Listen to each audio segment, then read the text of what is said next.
अक्सर आपने भूत प्रेत की कहानियों में सुना होगा कि रात के टाइम कोई इंसान अकेले एक सुनसान सड़क पर जा रहा है और फिर उसका कोई पैरानॉर्मल एनकाउंटर हो जाता है। क्योंकि इस घटना को एक दो लोगों ने नहीं बल्कि पूरे गांव ने एक साथ विटनेस किया है। महाराष्ट्र के अमरावती डिस्ट्रिक्ट का एक छोटा सा गांव जिसका शायद आप में से कई लोगों ने नाम भी नहीं सुना होगा, पर आज की स्टोरी इस गाँव का नाम आपके जहन में हमेशा के लिए अंकित कर देने वाली है। दोस्त, इस कहानी को भेजने वाले अर्जुन भाई वैसे तो महाराष्ट्र के चंद्रपुर शहर के रहने वाले हैं, पर अपनी मेडिकल की पढ़ाई करने के लिए उन्होंने अकोला शहर के अंदर एक सरकारी कॉलेज है उसमें दाखिला ले रखा था। अब यहाँ कॉलेज में पढ़ाई करने के दौरान अर्जुन का एक बहुत अच्छा दोस्त बनता है जिनका नाम है आशुतोष। अब अर्जुन बताते हैं कि जब भी कॉलेज में कोई लंबा सेमेस्टर ब्रेक होता है या फिर दिवाली या किसी फेस्टिवल की छुट्टी होती तो मैं अपने घर चंद्रपुर चला जाया करता था। अब अर्जुन बताते हैं कि मेरे कॉलेज से घर जाने के दो रास्ते थे। पहला रास्ता via Amravati Nagpur and then to Chandrapur. ये नेशनल हाईवे वाला रास्ता था जो टोटल 390 किलोमीटर के आसपास पड़ता था इनको, और जो दूसरा रास्ता था वो वाया वारधा और उसके बाद फिर चंद्रपुर।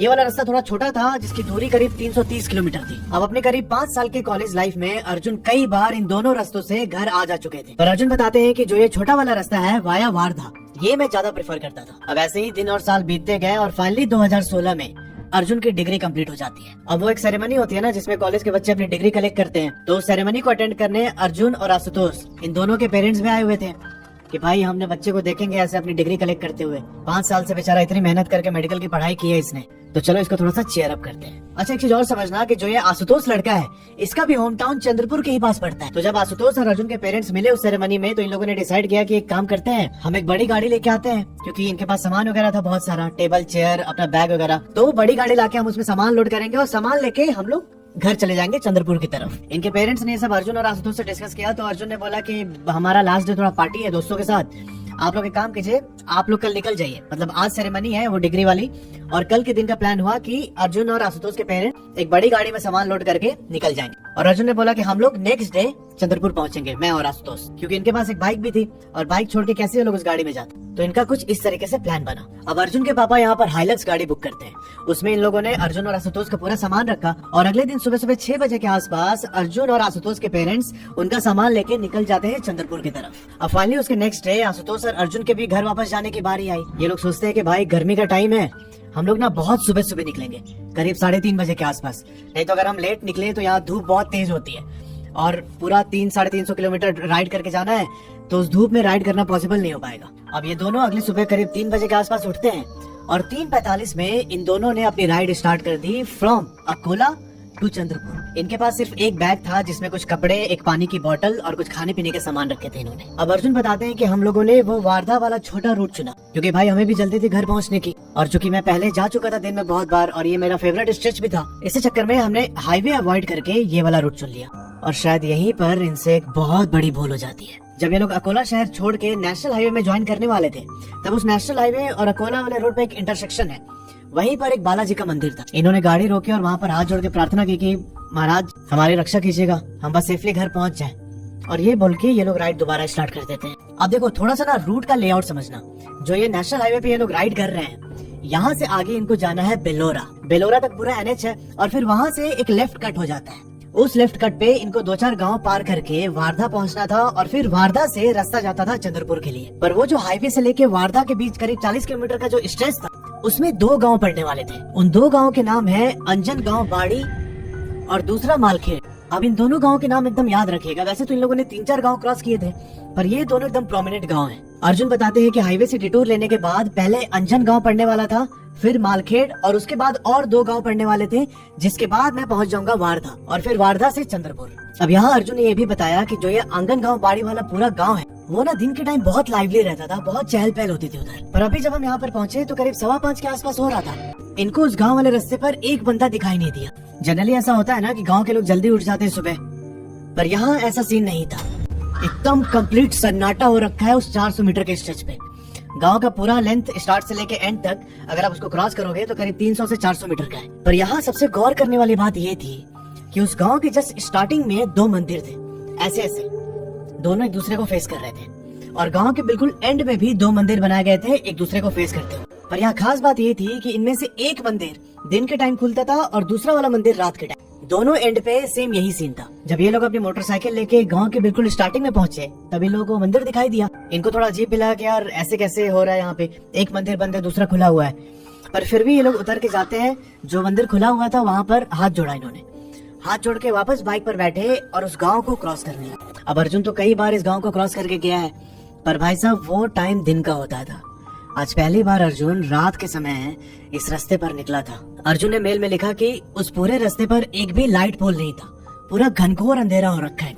आशुतोष ने पीछे बैठ के जीपीएस ऑन किया हुआ था। ये लोग उस जीपीएस वाले ट्रैक को फॉलो करते हुए अंजन गांव के बिल्कुल आखिरी छोर पर जाने लगे। पर भाई साहब ये लोग जैसे जैसे गांव के आखिरी छोर की तरफ जा रहे थे, अर्जुन बताते हैं कि आखिरी छोर से करीब 100-150 मीटर पहले हम दोनों ना बहुत ज्यादा बेचैन होने लगे। हमारा सर एकदम भारी हो गया और एकदम अजीब सा चिड़चिड़ापन हो गया था मेरे दिमाग में। और कुछ दूर और आगे चलने के बाद इन दोनों को सांस लेने में बहुत प्रॉब्लम होने लगी। माथे से पसीना गिर रहा है और ऐसा फील हो रहा था इनको कि जैसे अभी ये लोग मैराथन दौड़ के आए हैं। अर्जुन बताते हैं कि भैया ऐसी सिचुएशन हो गई थी कि हमें एक एक सांस लेने के लिए बहुत स्ट्रगल करना पड़ रहा था। क्योंकि मैं मोटरसाइकिल चला रहा था तो मैंने सोचा कि हेलमेट का वाइजर उठा के थोड़ा बाहर से हवा लूं, और जैसे ही मैंने वाइजर उठाया मैं एकदम शॉक्ड हो गया कि सामने से कोई हवा आ ही नहीं रहा।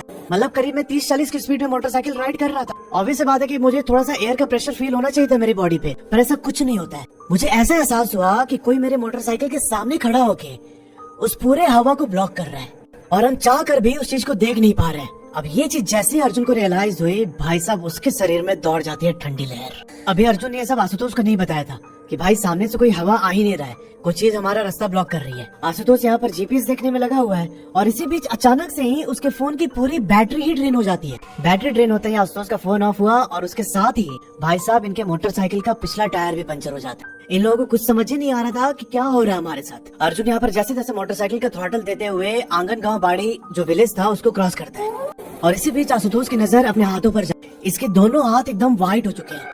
ऐसा होता है ना कि जब बॉडी को ऑक्सीजन ना मिल रही हो तो स्किन कलर पूरा व्हाइट होने लगता है, ब्लड सर्कुलेशन प्रॉपर नहीं होती है। तो आशुतोष ने पीछे से अर्जुन को बोला कि भाई रुक, अपने हाथ और वो पैर चेक कर, तो मुझे तो बहुत अजीब सा लग रहा है। फिर अर्जुन ने भी अपने पूरे हाथ पैर चेक किए और सेम इसकी भी वही कंडीशन हो रखी है। ऑक्सीजन का फ्लो जैसे बंद हो गया था इनके शरीर में। अब इसके साथ ही इन दोनों का एकदम सर भारी हो गया और चक्कर से आने लगा। अब अर्जुन यहाँ ये उम्मीद कर रहा था कि शायद गांव से बाहर निकल के जो मार्केट है उस मार्केट में जाके हम अपनी बाइक ठीक करा ले जो पीछे पंक्चर हो रखी थी। अब ये लोग उसी पंक्चर बाइक पर राइड करते हुए अंजन गांव विलेज से कुछ 400 मीटर आगे आ गए, पर इनको कोई दुकान नहीं दिखी। भाई ऑब्वियस सी बात है, उतनी सुबह सुबह कौन दुकान खोल के बैठा रहेगा। इन दोनों ने डिसाइड किया कि भाई एक काम करते हैं, अंजन गांव वापस चलते, सुबह होने का वेट करेंगे।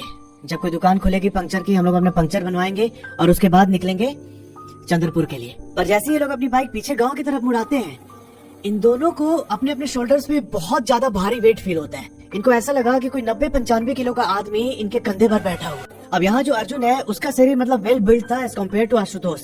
आशुतोष थोड़ा सा पतला दुबला लड़का था। अब आशुतोष ने अपनी बॉडी के ऊपर जैसे ही वो वेट फील किया, ये अर्जुन के पीठ में अपने उंगली के नाखून घुसाने लगता है और नाखून घुसाते हुए बोलता है कि भाई मेरे कंधे पे कोई बैठ गया, मुझसे बर्दाश्त नहीं हो रहा है। यहाँ अर्जुन की हिम्मत नहीं हो रही थी कि भाई पीछे मुड़ के आशुतोष को समझाए। इससे लग रहा था कि मैं पीछे मुड़ा और वो जो भी चीज होगी मेरे ऊपर कहीं ज्यादा हावी ना हो जाए। ये चुपचाप हिम्मत करके मोटरसाइकिल गांव की ओर लेके जा रहा था और जैसे से गांव के करीब पहुंच रहा है ना, इसके शोल्डर पे वेट बढ़ते जा रहा था। थोड़ी देर के बाद ही इसको पीछे से कुछ कड़कने की आवाज सुनाई दी।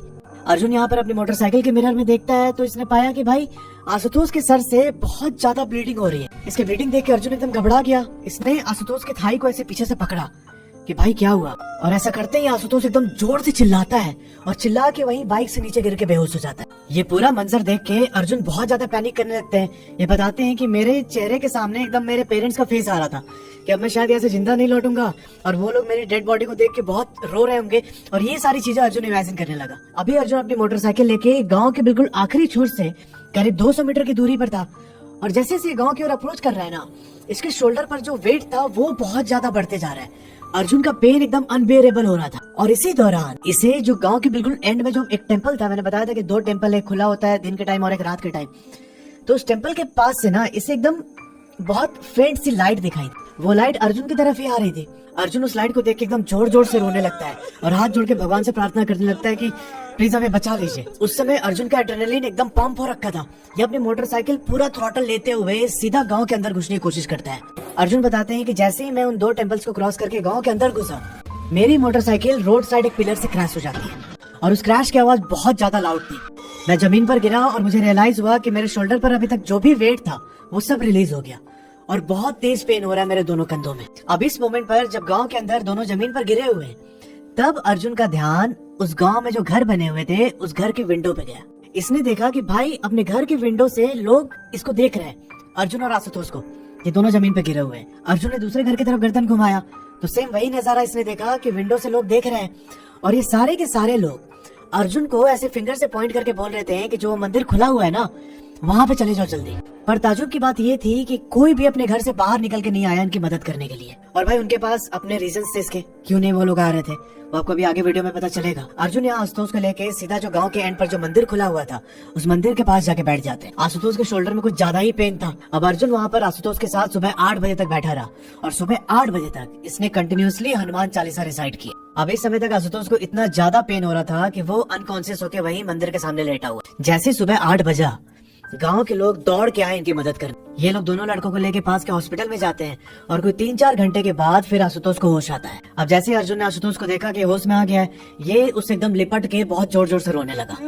अब कुछ टाइम के बाद जो उस गांव के मुखिया थे, उनका नाम भी इन्होंने मेंशन किया है, किशोर जी। किशोर जी इनसे मिलने आते हैं हॉस्पिटल और इन दोनों ने सारी बात बताई कि उस 400 मीटर के स्ट्रेच पर इनके साथ क्या क्या हुआ था। तब किशोर जी ने बोला कि आप लोगों ने जो भी फेस किया है ना, ये कोई इमेजिनेशन या हेलुसिनेशन नहीं था। एक बहुत ही खतरनाक स्पिरिट इस रास्ते को हॉन्ट करती है रात के टाइम, वही आप लोगों पर अटैक कर रही थी। और फिर किशोर जी ने उसकी बैक स्टोरी बताई। उन्होंने बताया कि अंजन गांव में एक लड़की रहती थी और उसका मालखेड़ में रहने वाले एक लड़के के साथ अफेयर था। ये दोनों शादी करना चाहते थे और इनके पेरेंट्स भी इसके लिए राजी हो चुके थे। शादी की डेट डिसाइड होती है, ये दोनों मंडप में बैठे हुए हैं, पर उसी बीच पता नहीं लड़के को क्या होता है, ये मंडप से उठ के भाग जाता है। इसने शादी करने से मना कर दिया। अब इस इंसिडेंट के बाद जो लड़की थी वो काफी टूट जाती है अंदर से और उसने भाई साहब सुसाइड कमिट कर लिया। अब उस लड़की के मरने के बाद जो उनके पेरेंट्स थे उन लोगों ने भी अपनी जान दे दी, क्योंकि वो जो लड़की थी वही एक इकलौती संतान थे इनकी। अब इनके पास जीने का कोई पर्पस ही नहीं बचा था। अब इस घटना के बाद होता ये है कि अंजन गांव से मालखेड़ के बीच का जो रास्ता था, उस रास्ते पर कई सारे गांव वाले बहुत मिस्टीरियस तरीके से मर गए। जब ये हादसे बहुत फ्रीक्वेंट होने लगे तब गांव वालों ने एक पंडित को बुलाया और उन पंडित ने 3 दिन और 3 रात तक वहां पर पूजा की। पूजा करने के बाद गांव के स्टार्टिंग और एंड में 2-2 मंदिर बनवाए। एक मंदिर सूर्य देवता का और दूसरा मंदिर निशा देवी का। निशा देवी को रात्रि की देवी बोला जाता है और सेम वैसे ही 2 मंदिर दूसरे एंड में। तो इसका कॉन्सेप्ट ये था कि दिन के टाइम सूर्य देवता का मंदिर खुला रहेगा, वो इस पूरे रास्ते पर लोगों की रक्षा करेंगे, और रात के टाइम निशा देवी का मंदिर खुला रहेगा और वो सेम काम करेंगी जो सूर्य देवता दिन के टाइम करते हैं। फिर किशोर जी ने बोला कि तुम लोगों ने पक्का रात को निशा देवी के मंदिर के सामने हाथ जोड़े होंगे और इसी कारण से तुम लोग बच पाए, नहीं तो भाई वो स्पिरिट इतनी ज्यादा खतरनाक है कि कोई चांस ही नहीं था कि अकेले इस रास्ते पर रात को क्रॉस कर रहे हो तुम जिंदा बच जाओ। उसके बाद ये दोनों रिकवर होते हैं, बाइक का पंक्चर बनवाते हैं और फटाफट अपनी बाइक पर बैठकर अपने घर चंद्रपुर के लिए निकल जाते हैं। तो यार ये थी पूरी कहानी।